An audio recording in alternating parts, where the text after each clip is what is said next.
मैं गरिमा अग्रवाल आप सभी का वंदन करती हूँ, अभिनंदन करती हूँ। आइए सुनते हैं कार्तिक मास की तारा भोजन की कथा।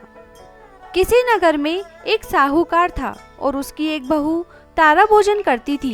एक दिन उसने अपनी सास को कहानी सुनने को कहा तो सास ने मना कर दिया और कहा कि मुझे अभी अपनी पूजा करनी है। उसने फिर अपनी जेठानी से कहा कि आप मेरी कहानी सुन लो। उसने भी मना करते हुए कहा कि मुझे तो अभी खाना बनाना है। उसने फिर अपनी देवरानी से कहानी सुनने को कहा तो उसने भी बहाना बना दिया कि बच्चों को देखना है।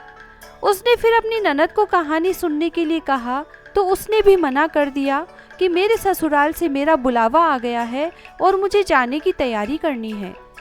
वह साहूकार के पास भी गई कि मेरी कहानी आप ही सुन लो, तो साहूकार ने कहा कि मुझे तो व्यापार देखना है, कहानी का समय नहीं है।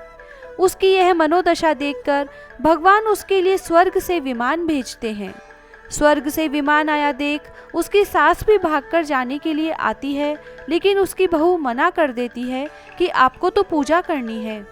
फिर जेठानी आती है, तब वह कहती है कि आप कैसे चलोगी, आपको तो खाना बनाना है। देवरानी आती है तो उसको भी वह मना कर देती है कि तुम अपने बच्चों का ख्याल रखो। ननद आती है तो वह कहती है कि तुम्हें तो ससुराल जाने की तैयारी करनी है, सो तुम वह करो।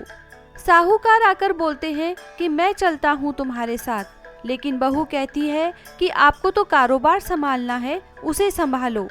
आखिर में पड़ोसन आती है और कहती है कि बहन मैं तुम्हारे साथ चलूं। तब बहू कहती है कि हाँ तुम मेरे साथ चलो, क्योंकि एक तुम ही तो हो जिसने कार्तिक के पूरे माह मेरी कहानी सुनी है। दोनों विमान में बैठकर स्वर्ग जाने लगती हैं। तभी रास्ते में ही बहू को अभिमान हो जाता है कि मैंने कार्तिक के पूरे माह व्रत किया और कहानी कही, इसीलिए मुझे स्वर्ग का वास मिल रहा है। लेकिन मेरी पड़ोसन ने तो कहानी केवल सुनी है, व्रत नहीं किया, फिर भी मेरी वजह से इसे स्वर्ग का वास मिल रहा है।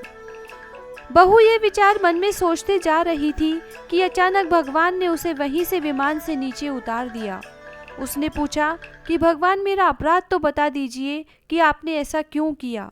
भगवान बोले कि तुम्हें अभिमान हो गया है, इसीलिए तुम यहीं धरती पर रहकर अब आने वाले 3 साल तक तारा भोजन व्रत करोगी, तभी तुम्हें स्वर्ग की प्राप्ति होगी। जय श्री राधे।